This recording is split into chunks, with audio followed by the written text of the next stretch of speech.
અત્યાર સુધી શું તે કર્યું કરી જ નાખાય ચેકી જ નાખવાનું. R1 ત્રિજ્યા અને Q1 વિદ્યુતભાર ધરાવતો એક નાનો ગોળો R2 ત્રિજ્યા અને Q2 વિદ્યુતભાર ધરાવતી એક ગોળાકાર કવચ વડે ઘેરાયેલ છે. એટલે બે રચના આપેલી, એક ગોળો અને એના ઉપરનું પડ એટલે કવચ.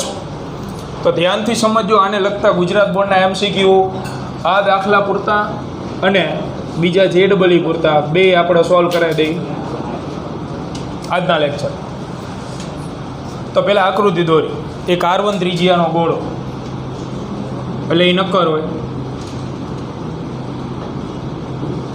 ત્રિજ્યા R1 જેની સપાટી ઉપર વિદ્યુતભાર છે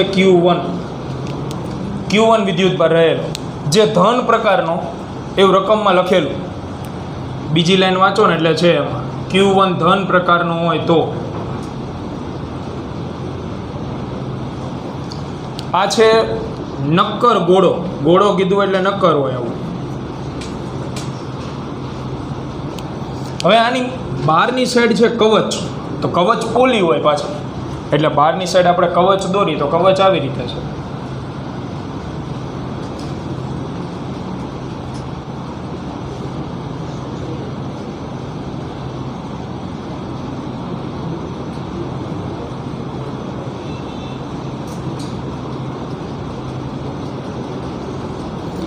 જેની ત્રિજ્યા તમને આપી દીધી અને વિદ્યુતભાર બીજો આપ્યો.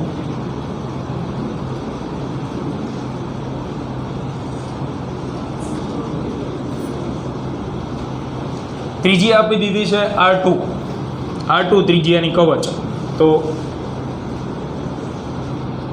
આ ત્રિજ્યા છે R2, જેની સપાટી ઉપર વિદ્યુતભાર Q2 રહેલો. એટલે અહીંયા Q2 પણ એ ધન છે કે ઋણ એ નથી કીધું. તમે આખી રકમ વાંચશો ને તો Q2ના પ્રકાર વિશેની માહિતી નથી આવી, બરાબર. Q1ના પ્રકાર વિશે કહી દીધું ચોખ્ખું કે Q1 ધન વિદ્યુતભાર. પ્રશ્ન હવે ચાલુ થાય, ધ્યાનથી સમજો, સાબિતી છે ને એટલે. તો રકમમાં એવું કીધું કે આ બંનેને વાહક તાર વડે જોડવામાં આવે. આ નક્કર ગોળો અને આ કવચ, એટલે આ ભાગ ખાલી હોય, કવચ છે એટલે આવડો આ ભાગ પોલાણવાળો. આ બંનેને તમે વાહક તાર વડે જોડો તો વિદ્યુતભાર કવચથી ગોળા તરફ વહન પામશે એવું દર્શાવો. તો આને પહેલાં આપણે વાહક તાર વડે જોડી દઈએ.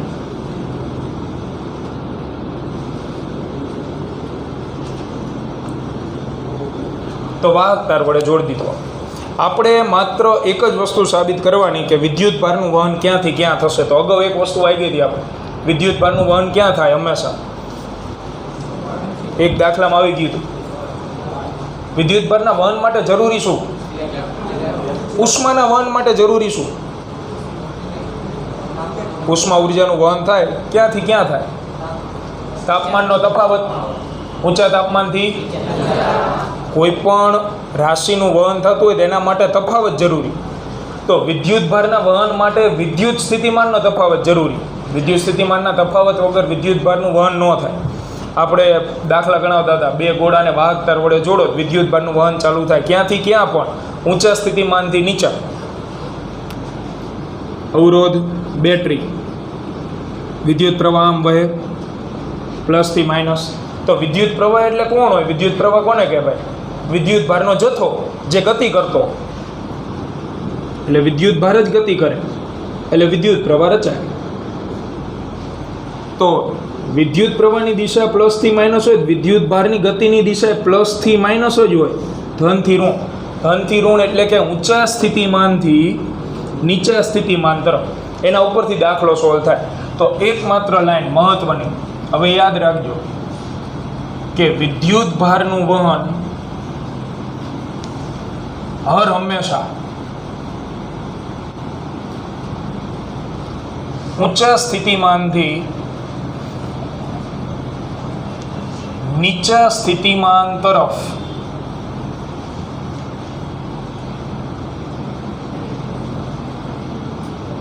જોવા મળે છે, ફરજિયાત. તો આપણે હવે ગોળાનું સ્થિતિમાન ગોતશું અને કવચનું ગોતશું. ધારો કે ગોળાનું સ્થિતિમાન આપણે ગોતી લીધું અને એ આવ્યું V1. અને કવચનું ગોતી લીધું, એ આવ્યું V2. બેયની કમ્પેરિઝન કરવી એટલે ખબર પડી જાય કોણ નાનું હોય ને કોણ મોટું હોય. ધારો કે આમ આવ્યું, આ ગોળાનું સ્થિતિમાન છે, આ કવચનું સ્થિતિમાન, કવચનું મોટું આવ્યું, તો વિદ્યુતભાર ક્યાં વહન પામશે? કવચથી ગોળા તરફ. અને જો આમ આવે તો ગોળાથી કવચ. ટૂંકમાં કહેવાનો મિનિંગ ઊંચા સ્થિતિમાનથી નીચા સ્થિતિમાન તરફ.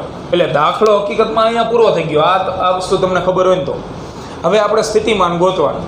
સ્થિતિમાન ગોતતા આવડશે બધાય. તો પહેલાં આપણે ગોળાનું કુલ સ્થિતિમાન ગોતી. ગોળાનું કુલ સ્થિતિમાન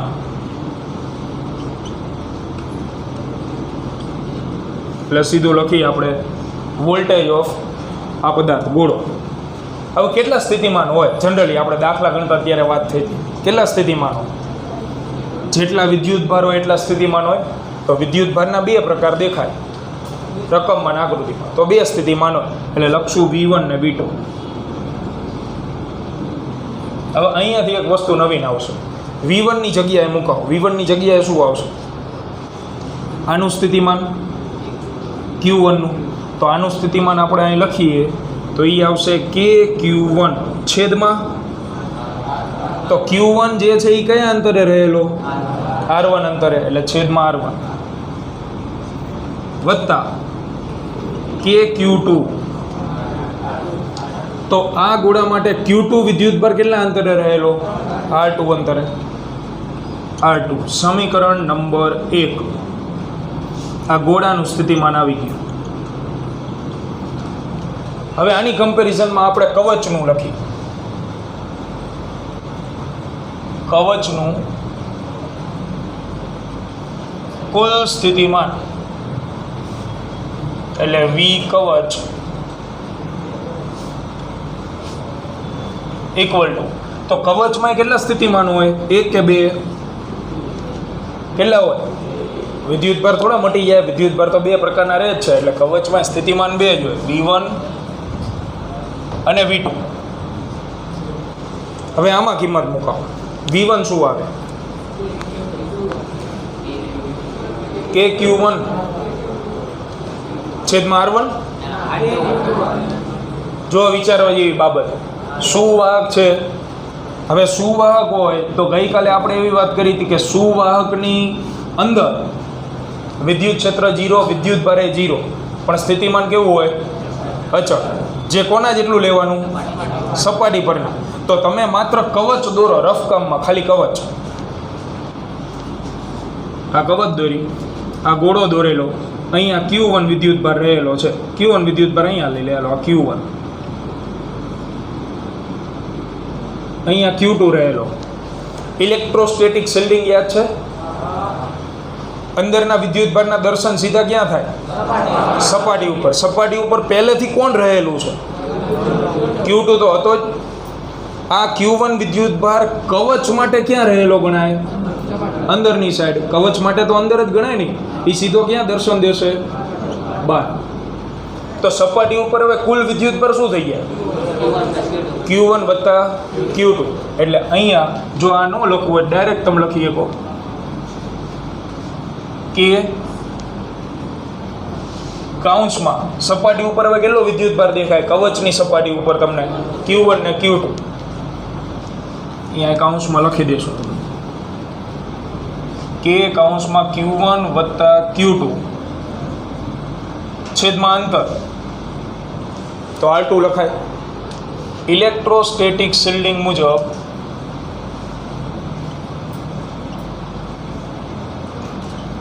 Q1 વિદ્યુતભાર ની અસર સીધી જ કવચની સપાટી પર વર્તાય. આ સમજવા માટે લખવા નથી આપણે દાખલામાં.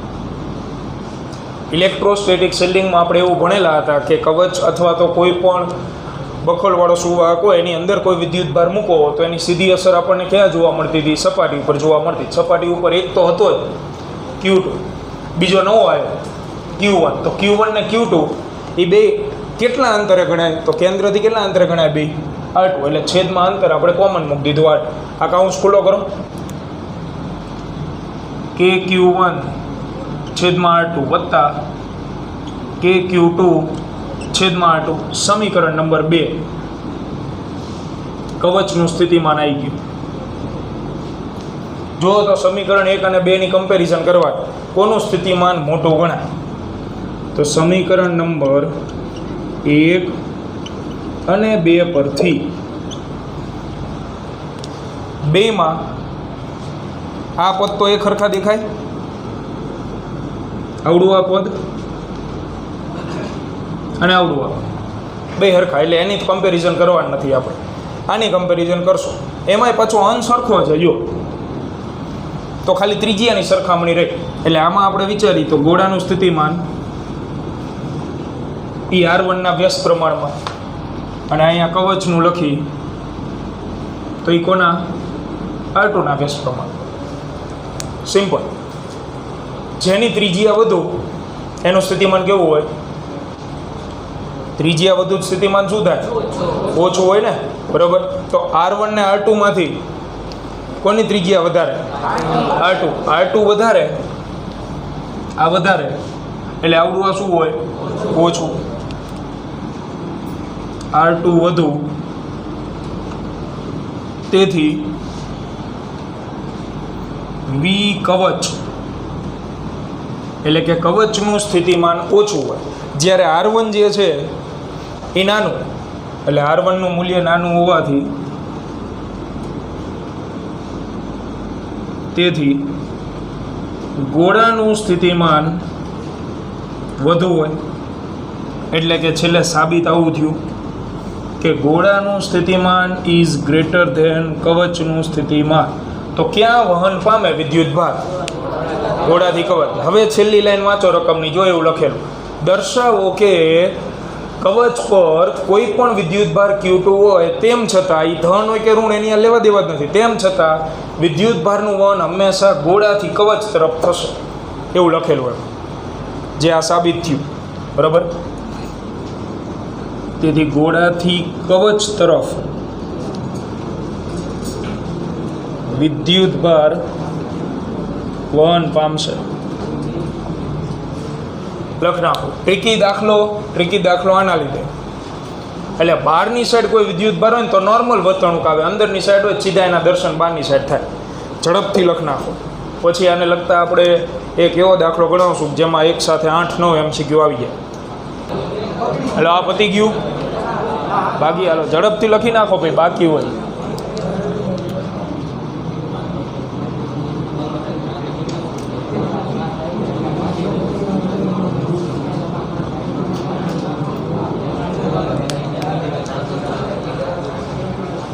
એક મોટો MCQ, મોટો એટલે એમાં ટૂંકમાં વધારે સંખ્યામાં MCQ આવી જાય એ દ્રષ્ટિએ એ પ્રકારની આકૃતિ આપણે દોરશું, અને પછી એને લગતા અલગ અલગ પ્રશ્નો સોલ્વ કરતા જઈએ. ગુજરાત બોર્ડમાં કઈ રીતનું પૂછાય અને એની કમ્પેરિઝનમાં JEEમાં કઈ રીતનું આવે, બે એક સાથે. આ જ થિયરીને લગતો.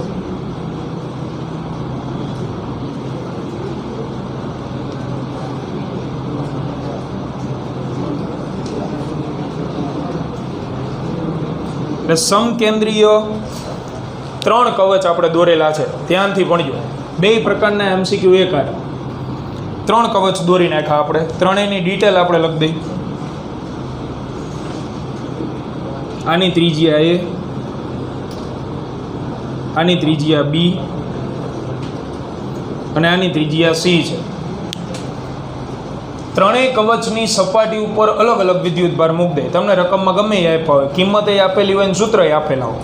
આપણે વિદ્યુતભાર મૂકી, ધારો કે અહીંયા હું મૂકું છું કેપિટલ Q, અહીંયા હું મૂકું છું -2Q અને અહીંયા હું મૂકું છું +3Q.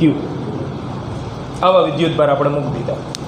હવે આમાં પ્રશ્ન ગુજરાત બોર્ડનો MCQ હોય તો પૂછાય કે કવચ A, અહીંયા નામ આપી દે, કવચ A, B અને C. તો ગુજરાત બોર્ડમાં ખાલી સ્થિતિમાન પૂછાય.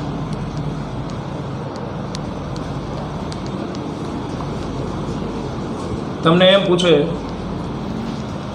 કે કવચ A પરનું સ્થિતિમાન કેટલું, આકૃતિ પરથી. ગુજરાત બોર્ડના જે MCQ હોય એમાં આવું આવે.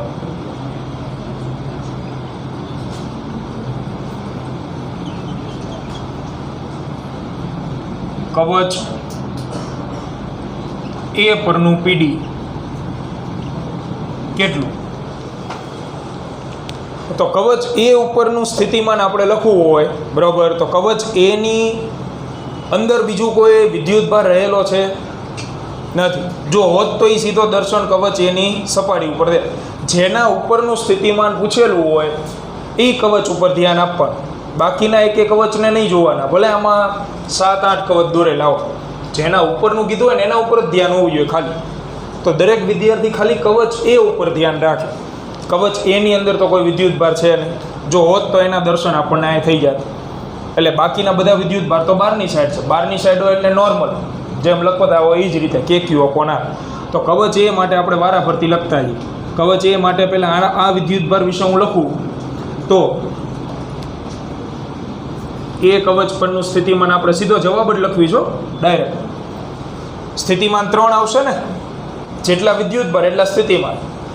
આ સ્થિતિમાન લખવું હોય તો પહેલાં ધન આવશે બરાબર. KQ છેદમાં કેટલા અંતરે A, એટલે લખાય KQ અપોન A. આવડું હોય તો એનું સ્થિતિમાન કેવું હોય? ધન કે ઋણ? ઋણ.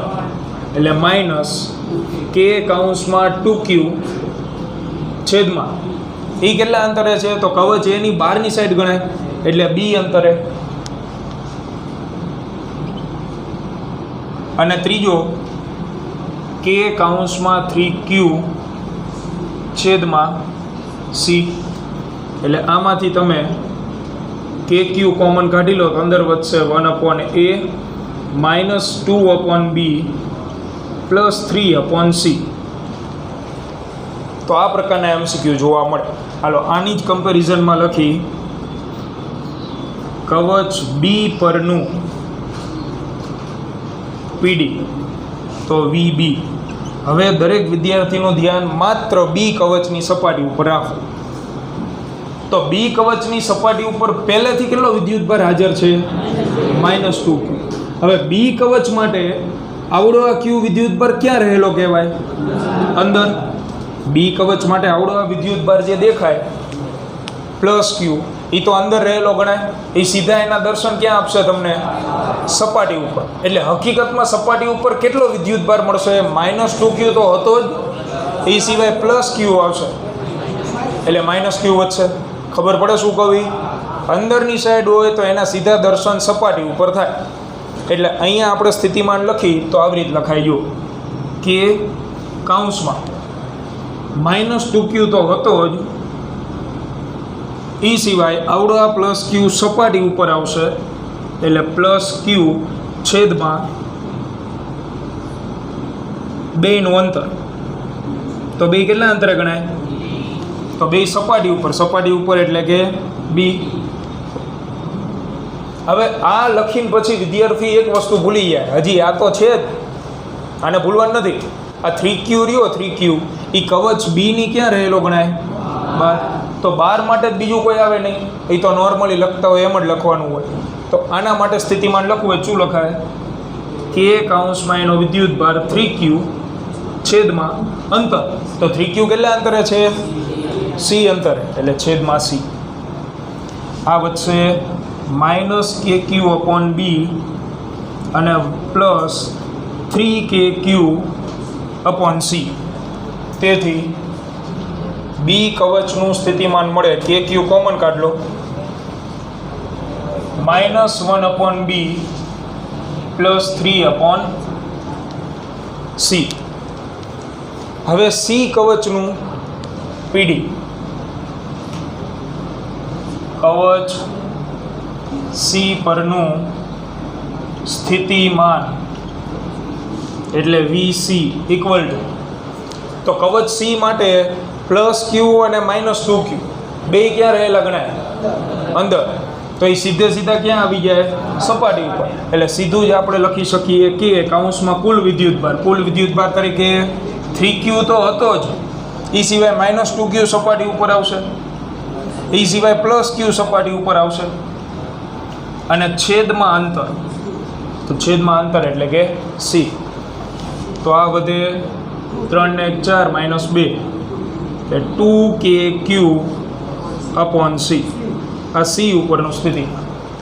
આ ગોખણપટ્ટીનો વિષય જ નથી, ગોખણપટ્ટીથી ન આવે. ટ્રીકથી તમે સમજો તો ખબર પડી જાય. બહારની સાઈડ હોય તો નોર્મલ, અંદર હોય તો વિદ્યુતભાર સીધો ક્યાં આવી જાય? સપાટી ઉપર.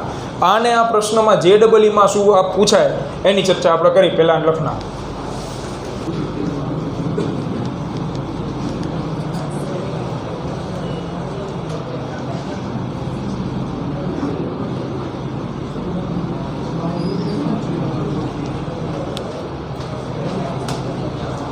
લખવાનું બાકી, કોઈને લખવાનું? આ બીજું બાકી? બીજું નથી બાકી ને કોઈ? ત્રીજું લખ નાખો. આ બાકી નથી ને કોઈ? કોને બાકી? આવડું આ તો એ બાજુમાં લખ નાખો.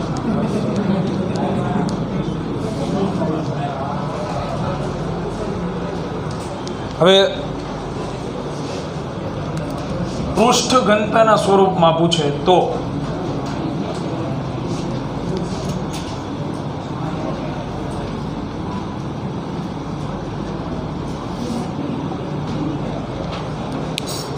પૂછે સ્થિતિમાન જ પણ પૃષ્ઠ ઘનતાના સ્વરૂપમાં. તો આપણે વારાફરતી ત્રણેય કવચના પાછા ગોતી. કવચ એ પરનું પીડી. તો પહેલાં પૃષ્ઠ ઘનતા બરાબર લખી. પૃષ્ઠ ઘનતા બરાબર હતું વિદ્યુતભાર છેદમાં ક્ષેત્રફળ. આવું તો કવચ એ માટે પીડી કેટલું? 1 અને 2 માટે હું ગોતી દઈશ, કવચ સી માટે પૂછીશ. તો કવચ એ માટે VA બરાબર લખતા આવીએ. ત્રણેય વિદ્યુતભાર બહારની સાઈડ જ છે એટલે લખશું KQ upon A minus 2KQ upon B વત્તા 3KQ અપોન C. આવું લખાય. આનો ઉપયોગ કરો. તો આમાંથી હું વિદ્યુતભારને કરતા બનાવી દઉં. વિદ્યુતભારને કરતા બનાવી તો વધે સિગ્મા ગુણ્યા A એટલે ક્ષેત્રફળ. તો અહીંયા જે વિદ્યુતભારો આપણને દેખાય છે, વિદ્યુતભારો આ જ રીતે K કૌંસમાં 2Q અને K કૌંસમાં 3Q. વિદ્યુતભાર દેખાય ને, વિદ્યુતભારને કાઢી નાખો. એની જગ્યાએ મૂકો પૃષ્ઠ ઘનતા ગુણ્યા ક્ષેત્રફળ. તો પૃષ્ઠ ઘનતા ત્રણેયની તમને આપેલી હોય, જો રકમમાં તમને આપશે પ્લસ સિગ્મા, અહીંયા સિગ્મા જ લખી દઈએ આપણે, વિદ્યુતભારને મૂકી plus sigma minus 2 sigma 3 sigma. પૃષ્ઠ ઘનતા આપેલી હોય તો જ પૃષ્ઠ ઘનતાના સ્વરૂપમાં એ પૂછી શકે. અહીંયા મૂકી તો ક્યુની જગ્યાએ શું લખાય? આ ક્યુની જગ્યાએ અહીંથી જ લખવાનું.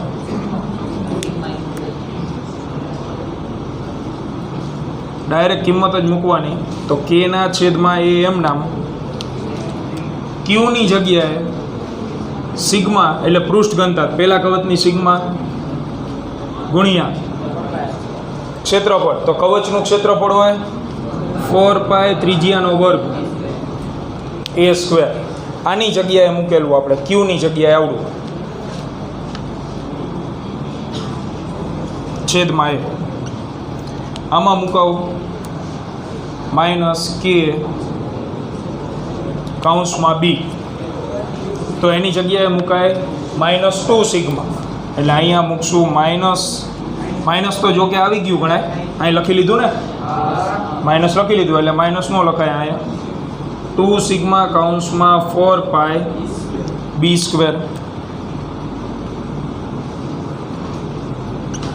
અને છેલ્લું પ્લસ K છેદમાં C. તો અહીંયા લખશું 3 સિગ્મા કૌંસમાં 4π C². A એક વખત ઉડે, B એક વખત ઉડે, C એક વખત ઉડે. કોમન ઘણું બધું નીકળે. તો કોમન કાઢીએ આપણે K સિગ્મા 4π, બધું કોમન. હવે અહીંયા દેખાવું જોઈએ, એકવાર એ વધે ઓછા 2b વધે ને, બગડો એ વધ્યો હોય અને b એ વધે, અને પ્લસ 3c. k ની જગ્યાએ બીજો અચળાંક 1/4πε0, તો એ આપણે k ની જગ્યાએ મૂકી દઈએ 1/4πε0. આ k ની જગ્યાએ બાકીનું એમ નામ સિગ્મા ઇન્ટુ 4π કૌંસમાં a ઓછા 2b વત્તા 3c. તો 4π કેન્સલ, આવા ઓપ્શન આપશે સિગ્મા અપોન ε0 કૌંસમાં a minus 2b plus c, એ ઉપર પ્લસ 3c. એ ઉપરનું જ સ્થિતિમાં પણ ગુજરાત બોર્ડમાં પૂછાય તો આ એક જ સ્ટેપ આવે, જે ડબલ પૂછાય તો આ થોડીક માથાકૂટમાં ઉતરવું પડે સિગ્માના સ્વરૂપમાં. બી કવચ ઉપરનું ગોતી શકશો? ટ્રાય કરજો. કાઉન્સ ખુલ્લો કરવો પડશે. મેં તમને જે લખાયો ને એ કાઉન્સ તમારે ખુલ્લો કરવો પડશે અને પછી પૃષ્ઠ ઘનતા વાપરવાની. અહીંયા કંઈક નવું જ છે, એમાં છેદ નહીં ઉડે, એમાં તમે છેદ ઉડાડશો ને તો નહીં ઉડે. ચેક કરજો. આ લખી લો ભાઈ, બી કવચનું હું લખાઈ દઉં, પછી સીનું તમારે જાતે ગોતવાનું રહેશે.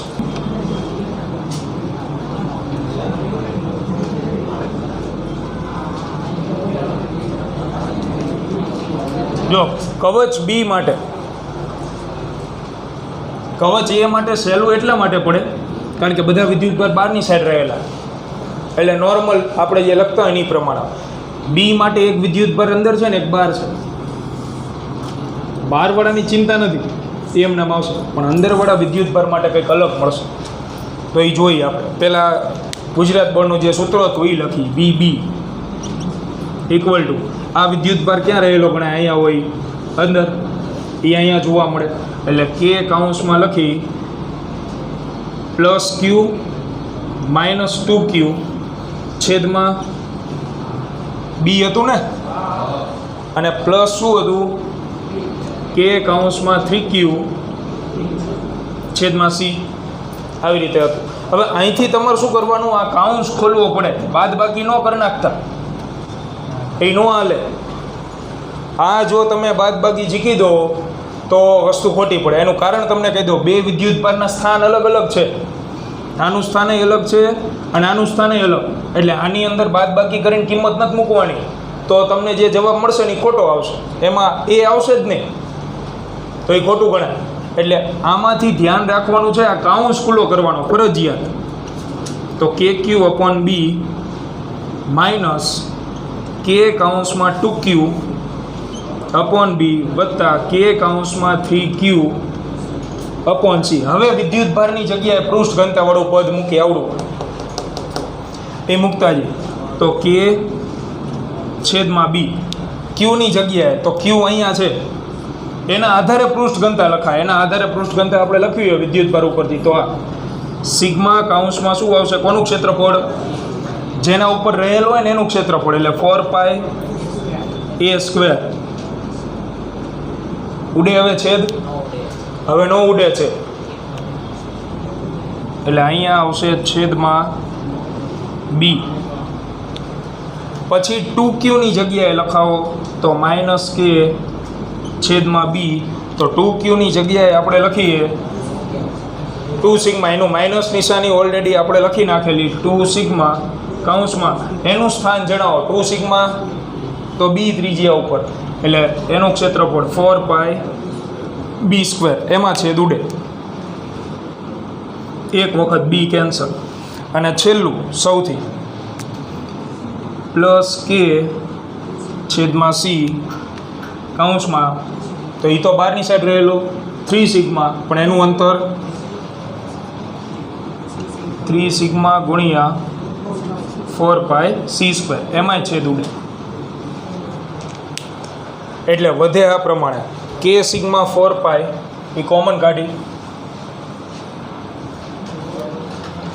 તો વીબી બરાબર કે સિગ્મા 4π. આ કોમન અંદર વધે a² upon B minus 2b અને પ્લસ 3c. આવું વધે. આ કાઉન્સ જ મહત્વનો. આગળ તો સિગ્મા અપોન ε0 જ આવવાનું. કે ની જગ્યાએ 1/4π ε0 મૂકી દો ગુણ્યા sigma into 4π a² upon B minus 2b +3c 4 pi cancel. આ આપણો જવાબ.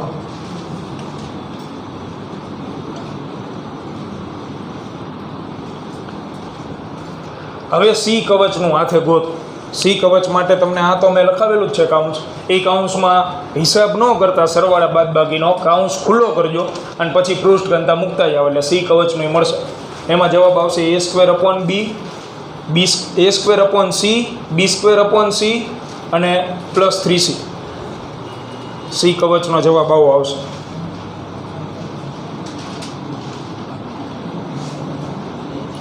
અહીંયા તમારે છેદમાં ટૂંકમાં મોટા કવચની ત્રિજ્યા મૂકવાની થાય a² c -2b² c વત્તા 3c. આવો આન્સર મળે. કવચ સીનો મેળવજો પછી કમ્પેર કરજો. સમજાણું? બોલો, હિસાબ નહીં થાય. જો સ્થાન હરખાવો તો થાય, બાકી તો વિચારો સી કવચનું પૂછે તે અને બી તો આવે જ નહીં.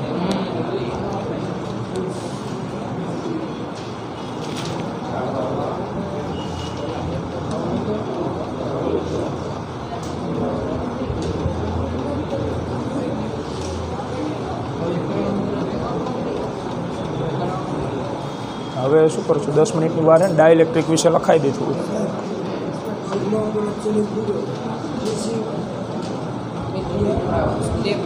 ત્રીસી આવી રહ્યું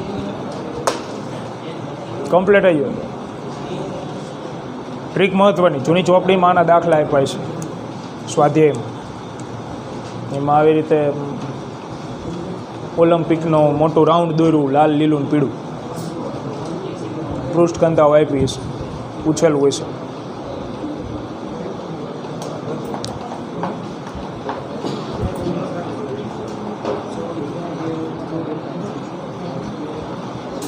ગોત નાખ્યું સીનું. કવચ સીનું કેટલા ને આવે? સરસ, હાલો. બાકી હોય ઝડપથી પૂરું કરો. છેલ્લો લેક્ચર તો નાનો પડે, ઓછું ભણ્યા. આપણે એવું કરશું, કરવું જ પડશે. થઈ ગયું?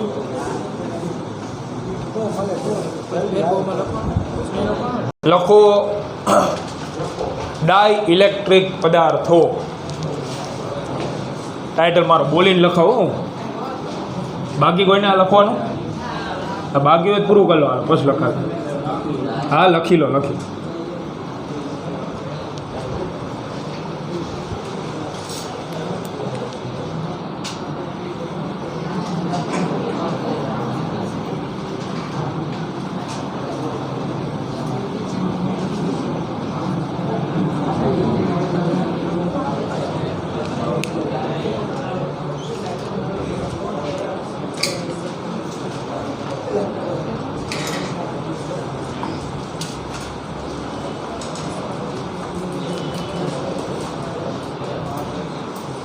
ડાઇલેક્ટ્રિક પદાર્થ.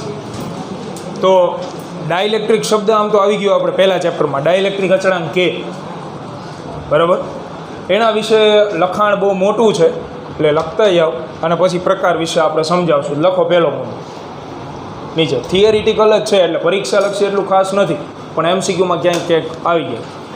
તો ડાઇલેક્ટ્રિક પદાર્થો એટલે ડાઇલેક્ટ્રિક પદાર્થો એટલે અવાહક પદાર્થો. ગુજરાતીમાં અવાહક પદાર્થને ડાઇલેક્ટ્રિક કહેવાય. અવાહક પદાર્થો. બીજો મુદ્દો, અવાહક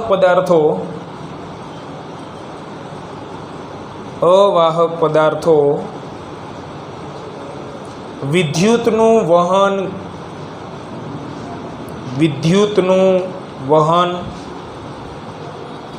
કરી શકતા નથી. અલ્પ વિરામ. કારણ કે કારણ કે વિદ્યુતના વહન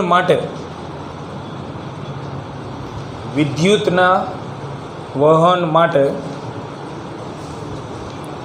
મોટી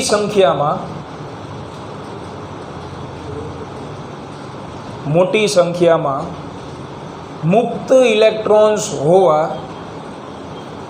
મુક્ત ઇલેક્ટ્રોન્સ હોવા જરૂરી છે.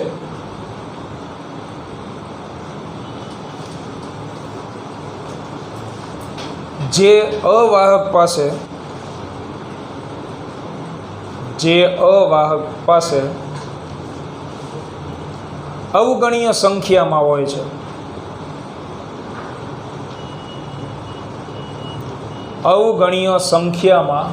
હોય છે. બરાબર. આ ડાઇલેક્ટ્રિક પદાર્થનું ઇન્ટ્રોડક્શન એક પ્રકારનું. ડાઇલેક્ટ્રિક એટલે અવાહક વિદ્યુતનું વહન ન કરી શકે. વિદ્યુતના વહન વિશે આપણે ચેપ્ટર 3માં ભણવાનું જ છે, પ્રવાહ વિદ્યુત. તો વિદ્યુતના વહન માટે જરૂરી છે મુક્ત ઇલેક્ટ્રોન્સ.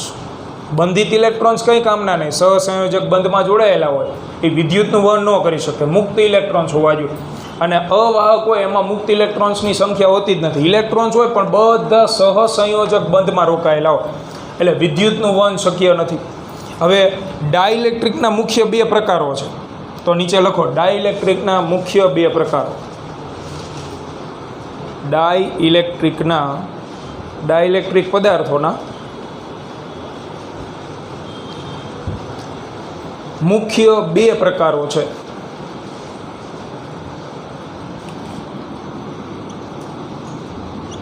નીચે એકડો કરીને ધ્રુવીય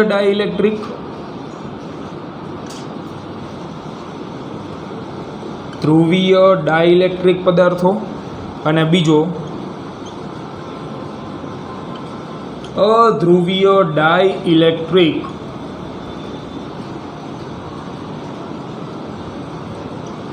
પદાર્થો. તો આના વિશે ડિટેલમાં આપણે કાલ ભણશું. બરાબર. બોલ.